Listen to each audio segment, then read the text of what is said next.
dis die $1 million question. Hoe wen jy daai eerste kliënt? En is weer, ek onthou, toe ek my eerste besigheid in Londen was, skoonmaak. Nou moet ek 'n kontrak gaan nail en ek weet niks van skoonmaak af nie. Dis 'n belangrike vraag, want regtig dis was my grootste uitdaging. En as jy die eerste een het, hoe kry jy die tweede een? Want dit bly moeilik.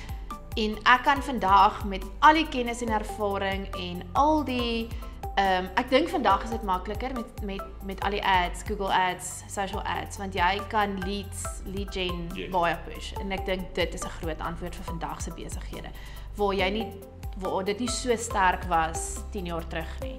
Dit is regtig baie sterker vandag.